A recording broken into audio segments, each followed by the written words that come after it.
हमने offers create किए होंगे। फॉर एग्ज़ाम्पल हमने अगर किसी को कोई डिस्काउंट देना है तो यहाँ पे हम क्रिएट कर सकते हैं। उसके बाद हमारे पास आता है नॉर्मल प्रॉपर्टीज़। यहाँ से हम अपनी प्रॉपर्टी क्रिएट करेंगे। सबसे पहले हम एक प्रॉपर्टी क्रिएट करेंगे लेते हैं। फॉर एग्ज़ाम्पल हमारे पास 2 हॉस्टल हैं, तो यहाँ पे हम हॉस्टल का नेम क्रिएट कर देंगे, हॉस्टल नेम, और यहाँ पे उसका एड्रेस जो है वो किस जगह पे लोकेट है वहाँ पे करके, और उसकी टाइप सेलेक्ट कर देंगे। जस्ट हमने ये ऐसे करना है। अब इस हॉस्टल में जब हमने रूम क्रिएट करनी है तो रूम क्रिएट करने के लिए हम प्रॉपर्टी में आते हैं। प्रॉपर्टी में आने के बाद हम यहाँ पे इसका रूम क्रिएट करने के लिए यहाँ पे क्रिएट करते हैं।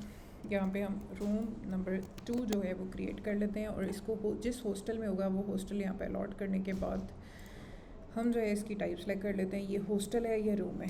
हम इसकी रूम जो है वो टाइप डिफ़ाइन कर लेते हैं। यहाँ पे हमने एक रूम टाइप डिफ़ाइन कर ली। जैसे ही हमने ये डिफ़ाइन कर ली, हॉस्टल में रूम 2 डिफ़ाइन कर दिया, इसको हम अवेलेबल रेंट के लिए करेंगे। इसका रिस्पॉन्सिबल पर्सन कौन है हम यहाँ पे वो अलॉट कर देंगे। अगर आपका कोई एक फ़िक्स रेंट है आप यहाँ पे इसकी प्लान भी अलॉट कर सकते हैं। उसके बाद इसका रिस्पॉन्सिबल पर्सन कौन होगा, मतलब रिस्पॉन्सिबल पर्सन जो है वो यहाँ पे आ जाएगा। उसके बाद हमारे पास आएगा यहाँ पे इसका कितना रेंट है। यहाँ पे हम फॉर एग्जांपल इसका रेंट कर देते हैं 1200 पर मंथ है। यहाँ पे इसकी सिक्योरिटी डिपॉजिट की अमाउंट आ जाएगी। अमाउंट आने के बाद मिनिमम कितनी ड्यूरेशन के लिए हम इस रूम को रेंट पे दे सकते हैं। फॉर एग्जांपल 1 के लिए आप यहाँ पे अपनी मर्ज़ी से कोई भी अमाउंट लिख सकती हैं।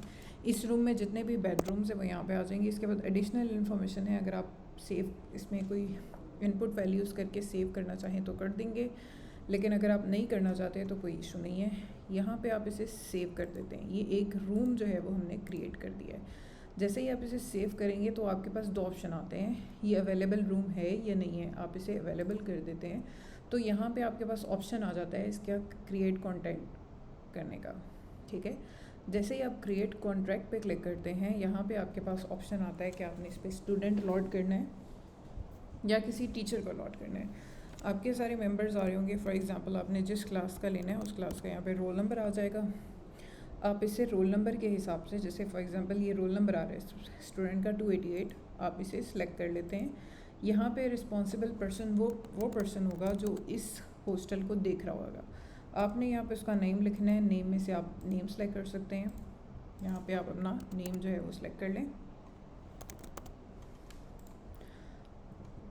नेम सेलेक्ट करने के बाद इसकी अवेलेबिलिटी, मतलब अगर आपने फ़ौरन उसको अलॉट करना है तो यहाँ पे इमीडिएट हो जाएगा।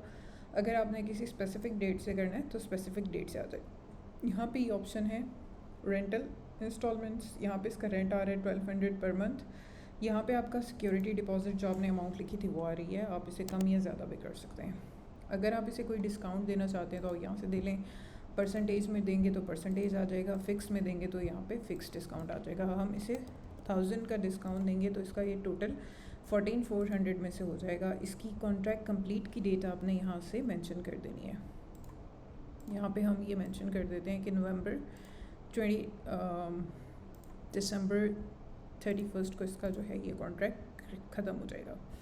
इसके बाद आप इसे जैसे ही सेव करते हैं तो ये सेव हो जाता है। उसके बाद जब सिंपली आपने इसकी क्रिएट इंस्टॉलमेंट करनी है, वो आपसे पूछ लेगा कंफर्मेशन के लिए कि आपने इसकी रेंटल, ये इसका रेंट बनता है टोटल, और उसने मंथली इतना पे करना है। तो आप इसे क्रिएट इंस्टॉलमेंट कर देंगे तो आपकी यहाँ पे इसकी इंस्टॉलमेंट आ जाएंगी।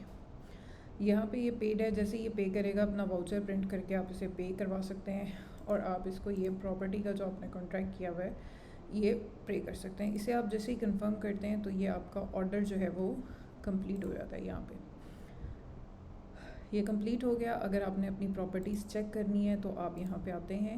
ये हमारे पास डैशबोर्ड है। यहाँ पे आप देखते हैं तो आपके जितनी भी प्रॉपर्टीज़ क्रिएटेड होती हैं वो यहाँ पे आ रही हैं। अवेलेबल प्रॉपर्टी यहाँ पे शो हो जाती हैं। आप यहाँ पे देख सकते हैं कि आपके पास ये 3 जो हैं वो स्टूडेंट्स हैं जिसके पास रूम नंबर 1 में कोई है। पेंडिंग पेमेंट्स का भी आपके पास इसी तरह आ जाता है। आप इसे ग्राफिकल व्यू में भी देख सकते हैं, आप इसे इस तरह भी देख सकते हैं। इसकी डिटेल के लिए आप यहाँ पे जाके देख सकते हैं। इसकी जितना इसका रेंटल इन्फॉर्मेशन है वो यहाँ पे आ रही है। यहाँ पे स्टेटसेस पेड, अनपेड ये सारे आ रहे हैं। इसका टोटल अमाउंट जो बनती है वो यहाँ पे इस तरह शो हो जाएगी आपको। इसी तरह आपने जो भी प्रॉपर्टी क्रिएट करनी है वो आप कर सकते हैं। यहाँ पे आप क्विक सर्च में जाके जो भी आपने चीज़ सर्च करनी है उसको सर्च कर सकते हैं। प्रॉपर्टी फॉर रेंट सर्च करेंगे तो आपके पास ये अवेलेबल प्रॉपर्टीज़ आ जाती हैं। स्टेटस आप अवेलेबल कर सकते हैं कि कौन सी आपके पास अवेलेबल है, अभी कर सकते हैं। सेल के लिए जो है वो आप यहाँ पे सर्च करके यहाँ पे प्रॉपर्टी के फ़िल्टर लगा के आप उसे देख सकते हैं।